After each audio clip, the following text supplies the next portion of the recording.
Hi friend, this is Vipin. Welcome to Guruji maker.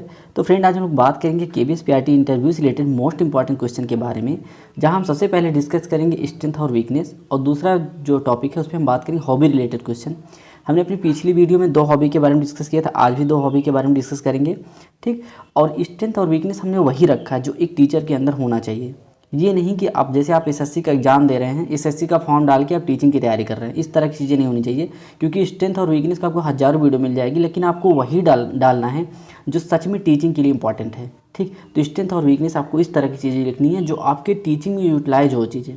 ठीक, तो ये चीज़ आपको ध्यान देना। इंटरव्यूअर आपसे वही चीज़ें जानना चाहेगा, तो आपको ऐसी ही चीज़ें रखना है। जैसे हम बात करें स्ट्रेंथ की, तो यहाँ पे सबसे पहले देखिए हमने 5 तरह के स्ट्रेंथ लिखने हैं, और इधर भी 3, मतलब 8 तरह की स्ट्रेंथ है। इस पर हम अच्छे से सारी चीज़ों को बताएंगे, और ये भी बताएंगे कि इसका यूज आप टीचिंग में कैसे करेंगे। क्योंकि आप जैसे मान लीजिए आपने पेशेंस बता दिया, तो पूछेंगे इस पेशेंस का यूज आप टीचिंग में कैसे करेंगे। स्ट्रेंथ तो आपकी अच्छी है, चलिए मान लेते हैं। ठीक, तो ये सब चीज़ें आपको पता होना चाहिए। तो हम फटाफट एक एक पॉइंट को लेकर डिस्कस करते जाएंगे, आप बस सुनते जाइए, सारी चीज़ें आपको क्लियर हो जाएंगी। उसके बाद आप डिसाइड कर लीजिएगा कि 8 में किसको रखना ज़रूरी है, किसको रखना नहीं ज़रूरी है। ठीक, और ज़रूरी नहीं है कि आप 8 लिखिए, लेकिन 2-3 तो लिख सकते हैं, बट ज़्यादा भी नहीं लिखना है कि बहुत ज़्यादा स्ट्रेंथ आपकी है। अगर पूछ लें आपसे कि हाँ आपको 5 बताइए, तो आपको ऐसी चीज़ें बताना है। अगर नहीं पूछ रहे तो 2 से 3 मैक्सिमम रखिए, ज़्यादा रखने की ज़रूरत नहीं है।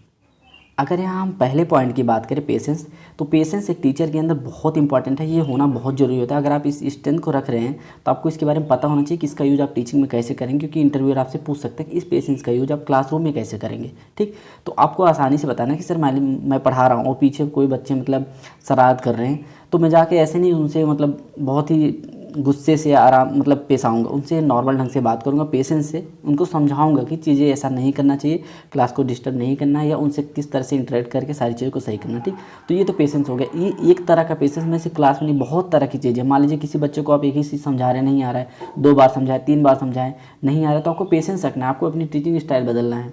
ठीक, ना कि उस बच्चे को मना कर देंगे नहीं अब हम बताएंगे नहीं। ठीक, तो ये सब चीज़ हो गई, मतलब पेशेंस बहुत इंपॉर्टेंट होता है टीचिंग में। ये हो गया। उसके बाद क्विक लर्नर। अब देखिए, जब आप मतलब केवी ज्वाइन करेंगे तो आपको यहाँ पे बहुत ही ज़्यादा ट्रेनिंग मिलती है, चाहे वो टीचिंग को लेकर मिल जाए, चाहे एक्टिविटी बेस्ड मतलब टीचिंग हो गया, लर्निंग आपको सिखाई जाएगी सारी चीज़ें वहाँ पे। और वहाँ चलती है 15 दिन का, 7 दिन का, 4 दिन का, 3 दिन का सेमिनार हमेशा होते रहेंगे आपके। मान लीजिए स्टार्टिंग में तो बहुत चलेंगे, फिर धीरे धीरे कम होगा, उसके बाद भी चलेंगे, तो फिर भी एक हफ्ते या 10 दिन ऐसे ऐसे रहेगा। तो ये सब चीज़ें अगर रहेंगी तो आप खुद सोचिए ना, क्विक लर्नर आप बताएं, मतलब आप चीज़ों को बहुत जल्दी अडॉप्ट कर रहे हैं, बहुत जल्दी सीख रहे हैं, तो उनके लिए अच्छा है। कोई भी वो जब भी कोई सेमिनार वगैरह कराएंगे, कोई ट्रेनिंग कराएंगे, तो आप फटाक से चीज़ों को सीख जाएंगे। तो उनको तो ऐसा ही कैंडिडेट चाहिए ना जिसके अंदर पेशेंस भी हो और आसानी से चीज़ों को सीख जाए, वो बताएं। ठीक, ये हो गया। तीसरा हार्ड वर्किंग, ये तो बताना ही आपको मस्ट है, क्योंकि हार्ड वर्किंग होना ज़रूरी है। ये नहीं कि आप आलस कर रहे हैं किसी चीज़ को लेकर। जैसे अगर आप फर्स्ट लेक्चर या फर्स्ट क्लास में जा रहे हैं बच्चे के, तो वही एनर्जी, वही आपके अंदर जो चीज़ें हैं वो क्लास पीरियड नंबर 8 में भी आपका रहना चाहिए। ठीक, जो फर्स्ट पीरियड में आपकी एनर्जी है वो वहाँ पर, तो यही हार्ड वर्किंग होता है। हार्ड वर्किंग का मतलब यही होता है कि आप एकदम अपने काम के प्रति कितना डेस्परेट है। ये हो गया। और डू नॉट डिस्क्रिमिनेट, आप बोल सकते हैं सर आई एम नॉट, मतलब मैं डिस्क्रिमिनेट नहीं हूँ किसी चीज़ को लेकर, तो ये बहुत अच्छा होता है। ऐसा इसलिए क्योंकि इसका मतलब ही होता है कि आप भेदभाव नहीं कर रहे हैं किसी चीज़ को लेके। मान लीजिए क्लास में आपके बच्चे हैं, ठीक, और वहाँ पे 10 बच्चों को आप पढ़ा रहे हैं, 10 से कोई मतलब नहीं है, या ब्राइट स्टूडेंट को देख रहे हैं और सबसे मतलब नहीं वीकर स्टूडेंट से, या कुछ ऐसे भी होता है जो स्कूल के प्रिंसिपल है, मान लीजिए उनका बच्चा पढ़ रहा है, किसी टीचर का बच्चा पढ़ रहा है, किसी नेता का बच्चा है, या बहुत बड़े घर का बेटा कोई पढ़ा, तो उनको ज़्यादा आप ध्यान देंगे। ठीक, तो भेदभाव नहीं रखना। आप टीचर हैं तो आपके लिए हर एक बच्चा एक समान है, चाहे वो वीकर सेक्शन से हो या बहुत ही अच्छी फैमिली से हो, या चाहे प्रिंसिपल का लड़का हो या किसी नॉर्मल का लड़का हो। ठीक, तो आपको डिस्क्रिमिनेट नहीं करना है। जो भी रूल एक बच्चे को, सबके लिए वो रूल रहना चाहिए। आपके अंदर मतलब भेदभाव की भावना बिल्कुल नहीं आनी चाहिए। तीसरा बात करें प्रोसेस ओरिएंटेड, ये बहुत इंपॉर्टेंट होता है। जैसे अगर आपसे पूछे कि इसका मतलब आप कैसे ये स्ट्रेंथ आपकी कैसी, तो ये आप तो सब लोग इस चीज़ को मेंशन करिएगा। ऐसा क्यों? क्योंकि देखिए, सबको प्रोसेस पे बिलीव रखना चाहिए, अपनी रिजल्ट पे नहीं। क्योंकि भगवान ने भी कहा कि ना, कर्म करो फल की इच्छा मत करो। तो जब आप पढ़ा रहे हैं तो प्रोसेस पे ध्यान दो कि आपका प्रोसेस कंप्लीट हो रहा है कि नहीं। उस प्रोसेस पे ध्यान दो कि जहाँ से आप कुछ कर सकते हैं। अगर आप पढ़ा रहे हैं, आपका प्रोसेस में ही कमी है, मान लीजिए 30 बच्चे की स्ट्रेंथ है, ठीक, 20-25 बच्चे सीख रहे हैं, 5 नहीं सीख पा रहे हैं, इसका मतलब आपका प्रोसेस ही सही नहीं है। प्रोसेस ओरिएंटेड हो जाइए, मतलब हर चीज़ को 100% आउटकम आपको लेना है। ठीक, तो पूरा फोकस आपका सिर्फ और सिर्फ प्रोसेस पे होना चाहिए, ना कि रिजल्ट पे। प्रोसेस आप बढ़िया कर दीजिए, सब बच्चों को एक जैसे पढ़ाइए, पूरा 100% आउटकम लीजिए, रिजल्ट तो अपने आप अच्छा आ जाएगा। ठीक, तो आपको बोलना है कि आप just believe in process not in result. ठीक, ये हो गया। तो 5 इंपॉर्टेंट, इसको इसमें से आप जो भी सही लगा वो इस चीज़ को रख सकते हैं। और एटलीस्ट जो चीज़ मैं बताया हूँ एग्जैक्ट डिक्टो ये नहीं बोलना, बट आपके माइंड में थोड़ा सा आइडिया लग जाता है कि हाँ इसके बारे में अगर पूछेगा तो हम क्या बोलेंगे। मेरा मतलब ये नहीं कि जो मैं बता दी वही ब्रह्मास्त्र हो गया, जो मैं बता दी वो सही है, बट ये है कि आपको एक आइडिया लग जाएगा मोटा मोटा, हाँ इससे रिलेटेड अगर कोई चीज़ पूछा जाएगा तो हमको बोलना क्या है। ठीक, तो मैं वही आइडिया देता हूँ। बाकी तो आप टीचर हैं, इतना तो समझ ही सकते हैं। छठे स्ट्रेंथ की बात करें तो फोकस्ड, एक फोकस्ड वे में काम करना चाहिए। ठीक, जैसे अगर आपने ये चीज़ कर लिया कि हमको इतनी चीज़ अचीवमेंट करना है, एक गोल सेट कर लिया, उस चीज़ को लेकर एकदम फोकस्ड रहिए, चेंज नहीं होना अपने मार्क से। ठीक, तो ये हो गया। उसके बाद फ्लेक्सिबल तो होना बहुत इंपॉर्टेंट। फ्लेक्सिबल का मतलब है हर बच्चा एक समान नहीं होता है। ठीक, अगर मान लीजिए एक आप टीचिंग मैथोलॉजी से कोई पढ़ा रहे हैं, ठीक, या कोई एक्टिविटी बेस्ड लर्निंग करा रहे हैं, हो सकता है उस एक्टिविटी से 10 बच्चे सीखें, 5 बच्चे ना सीखें, तो आपको फ्लेक्सिबल होना पड़ेगा, अपने रूल्स को चेंज करना होगा। ये नहीं कि एकदम रिजिड हो गया कि नहीं हम ये पढ़ा दिए, अब चाहे किसी को समझ में आए ना, इससे मतलब नहीं है। तो आपको इससे मतलब रखना होगा, मतलब फ्लेक्सिबल होना है। ये हो गया।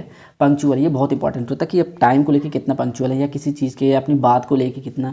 जैसे अगर आपने पंक्चुअल का मतलब बताएं तो टाइमिंग आपकी सही होनी चाहिए, आप क्लास में एकदम डिक्टो टाइम पे आइए। ठीक, इससे बहुत ज़्यादा इफेक्ट पड़ता है बच्चों को, क्योंकि आप बच्चे को जिसको पढ़ाने जा रहे हैं तो वो चीज़ें देखेगा कि इस तरह 10:01 की अगर क्लास है 10:01 पे आ रहे हैं, 2 मिनट भी नहीं हो रहा है, इसका मतलब टाइम को लेकर बहुत पंक्चुअल है। ठीक, तो ये सब चीज़ें बच्चे भी बहुत तेज़ कॉपी करते हैं। और ये हो गया। और उसके बाद आप किससे क्या बात कर रहे हैं, ये सब सारी चीज़ें हो गई। ठीक, तो आई होप इतनी चीज़ें क्लियर हैं। इसमें अगर आपको और ऐड करना हो तो कम्युनिकेशन स्किल वगैरह अच्छा कर सकते हैं, बट होता क्या, कम्युनिकेशन स्किल अगर आप मान लीजिए कर दे रहे हैं, ठीक, और वहाँ पे इंटरव्यू से आप बोलने में फंबल कर रहे हैं, कोई चीज़ आप सही से बोल ही नहीं पा रहे, तो आपका जो स्ट्रेंथ है कम्युनिकेशन स्किल वो तो बेकार हो जाएगा। ठीक, तो वही चीज़ मेंशन करिए जो आप सच में कर पाएंगे और जो टीचिंग में उनको ज़रूरत होगी। इन सब चीज़ों से आपसे जो भी क्वेश्चन पूछा जाएगा आप इसको आसानी से टैकल कर जाएंगे, जितना हमने बताया। और ये बहुत अच्छा स्ट्रेंथ माना जाता है अगर आप एज ए टीचर आप इंटरव्यू देने जा रहे हैं। ठीक, तो आई होप इतनी चीज़ें क्लियर होंगी। इसको आप ज़रूर, अगर सही लग रहा हो तो ज़रूर आप इसको फॉलो करिएगा।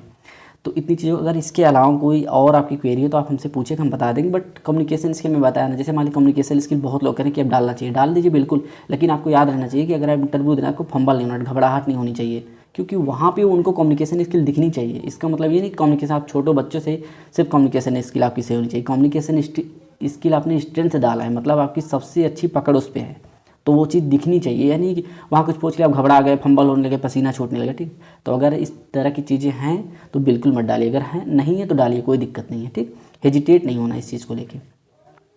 वीकनेस की बात करें तो देखिए, पहली बात तो आपको वीकनेस के बारे में डिस्कस नहीं करना है। अगर वो पूछे तभी आपको वीकनेस बताना है। और अगर आपसे 5 वीकनेस पूछे तो बिल्कुल 5 बताना नहीं, 1-2 पे जाके रुक जाना, बोल दी सर और मैं समझ नहीं पा रहा हूँ कि और मेरी क्या वीकनेस है।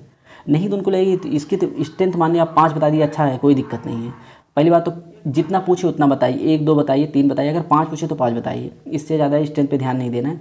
और वीकनेस की बात करें तो जब भी पूछे तो फटाक से आपको नहीं बता कि मैं ओवर वर्किंग हूँ, इमोशनल हूँ, टारगेट, फटाक से नहीं बोलना है। अगर जब भी क्वेश्चन पूछे कि हाँ वीकनेस के बारे में बताइए तो 1-2 सेकंड का पॉज ले लीजिए, उनको लगे कि हाँ बच्चा सोच के तब बता रहा है। ऐसा इसलिए क्योंकि अपनी वीकनेस को आप बता रहे हो, बहुत अच्छी चीज़ नहीं बता रहे, थोड़ा सा रुकोगे तो उनको लगेगा अच्छा हाँ कुछ चीज़ सोचा, दिमाग लगाया तब बता रहा है, मतलब इसकी ज़्यादा वीकनेस नहीं है। लेकिन आप फटाक से ओवर वर्किंग, इमोशनल, टारगेट ऐसी चीज़ें बोल देंगे, कहीं अच्छा रट के आया है। ठीक, तो ये चीज़ें बहुत छोटी छोटी चीज़ें ना आपके इंटरव्यू को बहुत इंपॉर्टेंट कर देती, क्योंकि वहाँ पे एक साइकोलॉजिस्ट भी बैठे रहेंगे, आपको ध्यान देते रहेंगे आप किस तरह से चीज़ों को रिएक्ट कर रहे हैं, किस तरह से क्वेश्चन का आंसर दे रहे हैं। तो इस चीज़ का बहुत ध्यान रखिएगा बेहद अच्छे से, कि अगर आपसे वीकनेस पूछे तभी आपको वीकनेस बताना है। अगर 5 पूछे तो 5 बिल्कुल नहीं बताना, 2-3 पे जाके रुक जाना, मैक्सिमम 2 बताइए। उसके बाद बोल दिए सर मतलब मैं इसमें नहीं समझ पा रहा हूँ और मेरी क्या वीकनेस है। ठीक, क्योंकि आप अपनी कमियों को थोड़ी जानते हैं, जितना कम से कम उतना उनको बताइए। कहाँ है अपनी कमियों को बताना है, छिपाना है उसको, अगर हो तब भी नहीं बताएं हम तो, अगर नहीं है तो कहाँ बताएं। ठीक, तो उस चीज़ को छिपाना है। ठीक, ये हो गया। छिपाने का मतलब ये है कि उनसे नहीं डिस्कस करना है, 1-2 बता के बोलिए सर और चीज़ें मैं नहीं कैच कर पा रहा हूँ। ठीक, ये हो गया।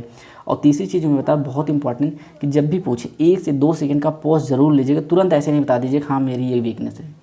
ठीक, ये हो गया। अब जैसे यहाँ पे हमने 4 वीकनेस लिखा है, ये टीचिंग के से रिलेटेड मतलब बहुत ज़्यादा इंपॉर्टेंट है। आपको वीकनेस बहुत मिल जाएंगे, चाहे गूगल कहीं सर्च करिए, यूट्यूब पे बहुत लोग सब बता रहे हैं, कुछ भी बता रहे हैं।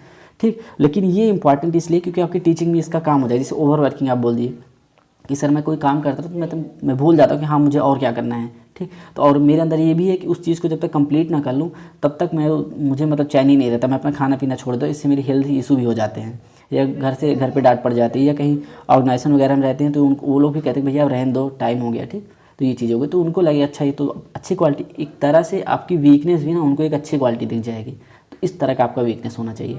दूसरा इमोशनल, बोल दी सर मैं बहुत जल्दी इमोशनल हो जाता हूँ लोगों से, अगर कुछ कोई बता देता है तो मुझे बहुत मतलब फील होता है कि अगर कुछ ऐसी चीज़ें हैं जहाँ से मतलब बहुत दुख होता है तो मुझे बहुत सारा फील होता है, मैं एकदम मतलब रोना आ जाता है कुछ चीज़ों को लेकर, जैसे जब देखता हूँ। और कुछ चीज़ जैसे जब मतलब समझ रहे हैं ना, इस चीज़ को इस तरह से बताना है कि उनको लगे कि हाँ इमोशनल है बंदा ये। इमोशनल का यूज भी टीचिंग में होता है, क्योंकि वहाँ पे गरीब बच्चा आएगा, अमीर बच्चा आएगा, या कुछ ऐसे बच्चे होंगे मतलब जो हैंडीकैप वगैरह होंगे, तो उनके अंदर उनको देख के आपके अंदर इमोशन होना चाहिए, तभी आप उनको ज़्यादा ध्यान दे पाएंगे, अच्छे से पढ़ा पाएंगे। ठीक, तो ये एक तरह से वीकनेस है, बट इसको आप पॉजिटिव वे में उनको बता के ना इस वीकनेस को अपना स्ट्रेंथ बता सकते हैं। ठीक, मनवा सकते हैं उनसे कि हाँ ये मेरी वीकनेस भले है, लेकिन आप इसको एज ए स्ट्रेंथ तो समझेंगे वो। ठीक, उसके बाद टाकेटिव, बहुत देखो ये मैक्सिमम लड़कियां ज़्यादा बोलती, देखिए इसमें मैं जेंडर वाइज नहीं हूँ, बट लड़के इस चीज़ को ज़्यादा रख देती कि मैं बहुत टाकेटिव हूँ। अच्छा है ये टाकेटिव होना चाहिए, क्योंकि अगर आप पढ़ा रहे हैं तो आपको एटलीस्ट बोलने का तरीका ये सब चीज़ें पता होनी चाहिए। ठीक, तो टाकेटिव आप रख सकते हैं। कोई भी इस पर कमेंट नहीं करेगा कि मैं लड़कियों को ज़्यादा इसमें वो किया हूँ, कोई भी मतलब मेरा जेंडर वाइज का कोई मतलब, बस मैं बता रहा हूँ कि लड़कियाँ ज़्यादा इसको रखती, बाकी आप भी रख सकते। Sir I am very talkative, मैं बात करते करते मैं बहुत ज़्यादा बात करने लगता हूँ। ठीक, तो ये चीज़ हो गई, कोई दिक्कत नहीं, बता सकते। अच्छा है, ये अच्छा माना जाएगा टीचिंग के लिए, क्योंकि अगर आप अपनी बातें रख पा रहे हैं, कह पा रहे हैं ना, तो यही तो चीज़ आपको करना है टीचिंग में। तो निगेटिव होते हुए भी ये एक तरह का पॉजिटिव साइन है। चौथा, नॉट एबल टू से नो, मैं किसी को ना नहीं कह पाता हूँ। ये बहुत इंपॉर्टेंट है। जैसे ना नहीं कह पाता हूँ, ये तो समझ रहे होंगे कि कोई कुछ भी कह देता है तो मैं उसको मतलब मना नहीं कर पाता, चाहे सही हो गलत, तो मुझे थोड़ा सा उसके लिए कुछ ना कुछ करना पड़ता है। तो ये हो गया। अब इसका क्लास में यूज़ कैसे होगा ये भी ध्यान दीजिए। जैसे मान लीजिए आपने 5 बार 6 बार पढ़ा दिया, एक बच्चा फिर से समझा दीजिए, तब आप उसको सोचेंगे अरे यार कैसे ना करें। ठीक, तो ये चीज़ें मैं बताया नहीं, ये चार की चारों चीज़ें दिखने में वीकनेस है, लेकिन पूरा आपका काम करेंगे पॉजिटिव एटीट्यूड का, और दिखाएंगे आपके स्ट्रेंथ को जो आप क्लास में यूज़ कर सकते हैं। तो स्ट्रेंथ और वीकनेस ऐसी होनी चाहिए जो आपके क्लास में यूज हो, और एटलीस्ट आप एक टीचर बनने जा रहे हैं तो उसका यूटिलाइजेशन टीचिंग में होना चाहिए। आप कुछ भी मत लिखिएगा, ये सब चीज़ें लिखेंगे तो आपको इम्पैक्ट पड़ेगा, इंटरव्यूअर को लगेगा हाँ ये इसका स्ट्रेंथ हमारी क्लास में, हमारी केवी में, हमारे केवी के बच्चों के लिए हेल्पफुल है। ठीक, तो ये चीज़ होनी चाहिए। आई होप इतनी क्लियर, मैं बहुत ज़्यादा इसके बारे में बता दिया हूँ। अगर हो सकता है ये चीज़ आपको ना सही लग रही हो, तो जो भी कोई अगला टॉपिक इसमें रखेंगे, कुछ और चीज़ें वीकनेस वगैरह आप ऐड करना चाहें तो करिएगा, बट इस चीज़ का ध्यान दीजिएगा कि आपका जो वीकनेस है वो पॉजिटिव एटीट्यूड देना चाहिए। ठीक, इस पर अब ज़्यादा बात नहीं करेंगे। अब हम चलते हैं हॉबी रिलेटेड क्वेश्चन के बारे में, कि अगर आप क्रिकेट से मतलब क्रिकेट खेल रहे हैं या क्रिकेट खेलना हॉबी डाले हैं तो उस पर क्या क्या क्वेश्चन पूछे जा सकते हैं। देखो क्वेश्चन तो बहुत पूछे जा सकते हैं, लेकिन मैं बताया ना, आप हर क्वेश्चन को अवॉइड करके सिर्फ एक क्वेश्चन पे जरूर ध्यान दीजिए, जो लास्ट वाला question, how do use this hobby in classroom. ये आपको जानना बहुत इंपॉर्टेंट है। इसके अलावा उससे एग्जामिनर से कोई मतलब नहीं, आपकी हॉबी से आप कुछ भी करें उससे क्या लेना देना है, बस वो ये लास्ट में पूछेगा। आप जो ऊपर की जितने क्वेश्चन है या वो कुछ भी इससे पूछ ले, हो सकता है आप कुछ बता पाए कुछ ना बता पाए, जो कि ऑब्वियस सी बात है, मतलब जेन्युइन बात है, इसमें सारी चीज़ें आपको नहीं पता होंगी। ठीक, तो ये हो गया। तो लेकिन ये लास्ट वाले जो आंसर है ना, क्वेश्चन है how do use this hobby in classroom, ये आपको बेहद और 100% पता होना चाहिए। तो इसी तरह जैसे आपसे वहाँ पूछा जा सकता है क्रिकेट का डिफिनेशन बताइए, तो आप बता सकते हैं गोल गट्टम लकड़ पट्टम दे दन प्रतियोगिता। एक और है गोल पिंड लंब टक धर पकड़ प्रतियोगिता। अगर इसको चाहेंगे तो आप ये भी लिख सकते हैं, 2 बताएंगे तो और अच्छा इम्पैक्ट पड़ेगा। मैं फिर से बोल रहा हूँ, अगर चाहेंगे तो इसको पॉज करके या स्लो करके वीडियो सुन लीजिएगा। गोलपिंड लंबटक धर पकड़ प्रतियोगिता 2 होता है, 2 बताएंगे ज़्यादा इम्पैक्ट पड़ेगा।